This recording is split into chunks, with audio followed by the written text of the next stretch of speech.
नमस्कार दोस्तों, आपका स्वागत है मेरे बिग फ्यूचर पॉइंट चैनल पर। वीडियो शुरू करने से पहले मैं आप लोगों को आज एक शिवरात्रि की भी आपको शुभकामना देता हूँ। शिवरात्रि का दिन आप लोगों के लिए मंगलमय हो और अच्छा हो। आज मैं वीडियो शुरू करने से पहले जो लोग नए आए हैं मेरे इस चैनल पर, मैं उन लोग का कोट कोट धन्यवाद करता हूँ और नमन करता हूँ, ताकि इस वीडियो से आपके मित्र एवं दोस्तों की हेल्प हो। वीडियो कैसी लगी कमेंट बॉक्स में ज़रूर करो। शादी में आ रही अड़चनें, तो हम सावन के महीने में क्या कर सकते हैं, शिवरात्रि पे क्या कर सकते हैं। आज लोग काल सर्प दोष से भी ग्रस्त हैं।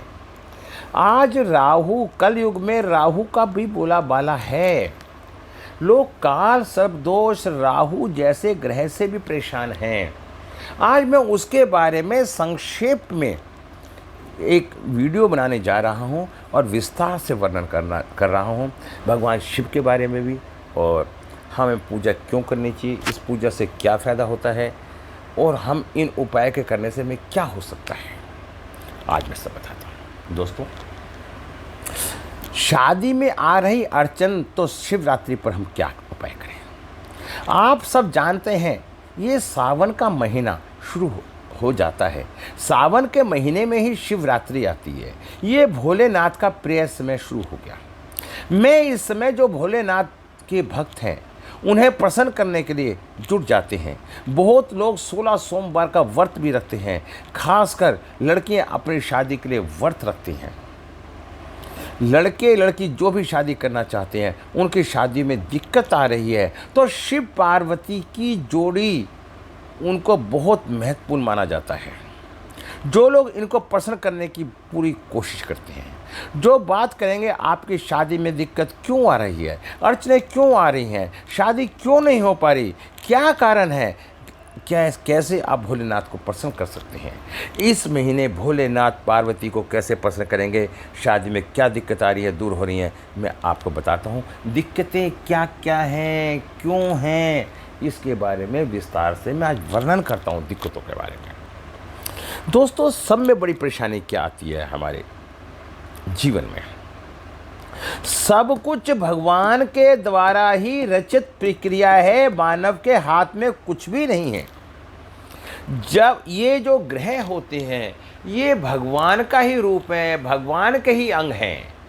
हमारे जो 9 ग्रह होते हैं, पहला ग्रह सूर्य है, दूसरा चंद्रमा, तीसरा गुरु, चौथा राहु, पांचवा बुध, छठा शुक्र, सातवां केतु, आठवां शनि और 9वां मंगल। इन 9 ग्रहों का संबंध हमारे पूर्व जन्मों के कर्मों के आधार पर निर्धारित है। यदि हमने किसी भी जन्म में इन ग्रहों से संबंधित कोई भी दुराचार या विकृत कार्य किया है, तो ये ग्रह खराब होके हमारी कुंडली में गलत स्थान पर आके बैठ जाते हैं, और जिस तरह का हमने गलत कार्य किया होता है उस तरह के कार्य में रुकावट पैदा कर देते हैं। ये तो मैंने आपको एक तरकीब बताई, शादी में दिक्कत क्यों आती है। अगर हमारी कुंडली में हमारा सब में बड़ा स्थान किसका होता है, मन, फीलिंग, चंद्रमा, बृहस्पति उत्पत्ति का कारक है, शुक्र शादी का कारक है, विलासता का कारक है, भोग का कारक है। अगर हमारी कुंडली के अंदर ये तीनों ग्रह कमजोर हैं, तो हमारे द्वारा किसी भी जन्म के इन ग्रहों से संबंधित दुराचार कार्य करे हैं, जब हमने बुरे कार्य करे हैं, तो उसका फल भी तो भगवान ने हमें बुरा देके हमारे ग्रहों को खराब किया है।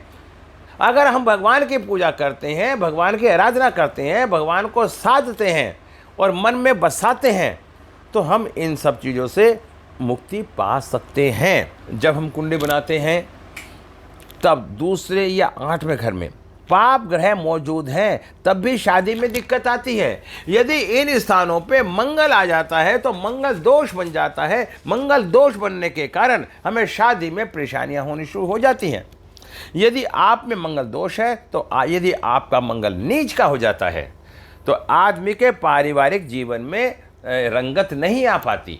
मंगल नीच का होने पे उसका पारिवारिक जीवन अच्छा नहीं होता, क्योंकि मंगल ही एक ऐसा ग्रह है जो इच्छा शक्ति का और परिवार, शादी परिवार, ये इच्छा शक्ति पे निर्भर करता है। और अगर वो नीच हो जाता है तो उसकी इच्छाएं मर जाती हैं, ख़त्म हो जाती हैं, और उसी के आधार पे वो जीवन में परेशानी महसूस करता है।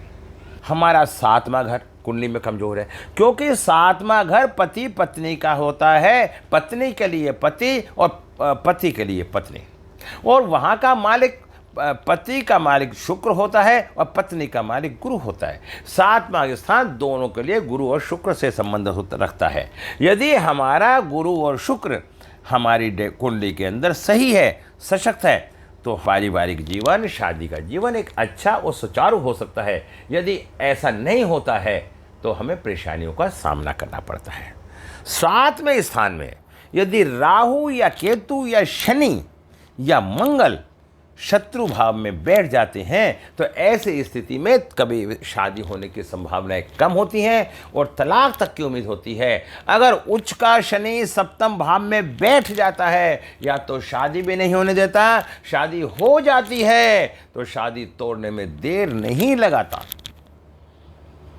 अब देखिए, आप इन तथ्यों को समझते जाइए। यदि आपकी कुंडली में लगन में राहु या केतु या सप्तम में राहु या केतु हैं, काल सर्प दोष बन रहा है, तब भी शादी में परेशानी आएगी।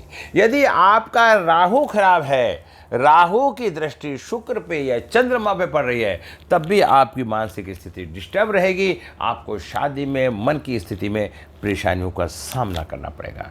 अब सावन के महीने का महत्व क्यों है, ये तो मैंने एक जनरल आपको कुछ बातें बताई। और सप्तम का मालिक 12वें स्थान पे बैठ जाए, सप्तम का मालिक 6ठे स्थान पे बैठ जाए, सप्तम का मालिक अपने से 8वें स्थान में बैठ जाए, तो शादियों के केसों में परेशानियों का ही सामना करना पड़ता है। अब हम इनका निदान कैसे करें? समस्या आती है, समस्या तो है, ठीक नहीं हो रही, लेकिन अब ठीक तो हमें करनी है। कैसे करें? सावन महीना भगवान शिव का है, और भगवान शिव सब में दयालु भगवान है। ये हर व्यक्ति की शंकाओं को, परेशानियों को समझते हुए बहुत जल्दी से खुश हो जाते हैं। अगर उसने किसी भी जन्म में कोई भी दुविधापूर्ण कष्टकारी कार्य किया है, अब वो क्षमा मांग रहा है, तो उसे माफ़ कर देते हैं। और ऐसे भगवान शिव ने तो उन ऐसे ऐसे दैत्यों को माफ़ कर दिया जो भगवान को खुद मारने के लिए तत्पर थे। तो वो दयालु हैं भगवान शिव। सावन महीने की शुरुआत होती है, भगवान शिव और माँ पार्वती की मूर्ति पूजा में विश्वास करता है, तो मूर्ति लाएं।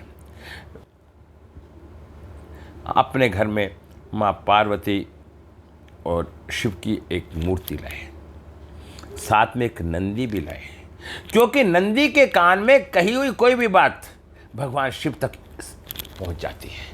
और उस कन्या को प्रतिदिन सुबह स्नान करके, गंगा जल दे के, चढ़ा के नंदी के कान में कहना चाहिए कि हे नंदी देव, मेरी भगवान से प्रार्थना करो। और हमें पीले रंग के वस्त्र पहनकर सोमवार के दिन पूरे सावन अपने पास पीले रंग का रुमाल रखें।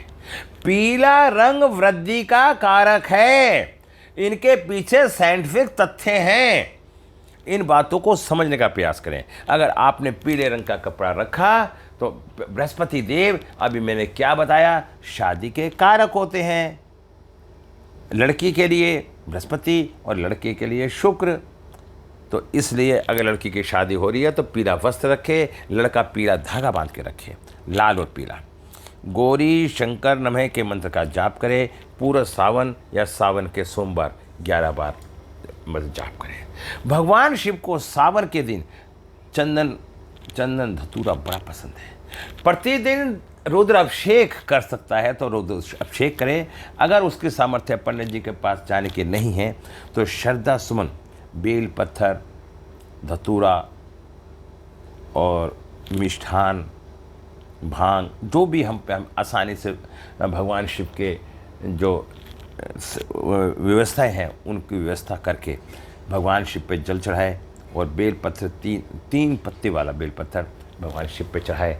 उससे हमें प्रतिदिन पर सावन के महीने में ऐसा कार्य करे, संकल्प ले ले। लड़की 16 सोमवार का संकल्प ले ले। अगर इस तरह के संकल्प लेते चले जाएंगे तो हमारी सारी बाधाएं दूर होती चली जाएंगी। महाकाल की नगरी में जाके अगर काल सर्प दोष है तो उसका निवारण करवा ले। और अगर सप्तम स्थान में पापी ग्रह बैठे हैं तो एक घट विवाह करवा ले, क्योंकि सावन का महीना भगवान शिव और सती से भी लिया गया है। बातें तो बहुत सारी हैं दोस्तों, आपसे विदा लेता हूँ। कल फिर मिलता हूँ आपको एक नई सोच, एक नई वीडियो के साथ। नमन करता हूँ। जय श्री राम।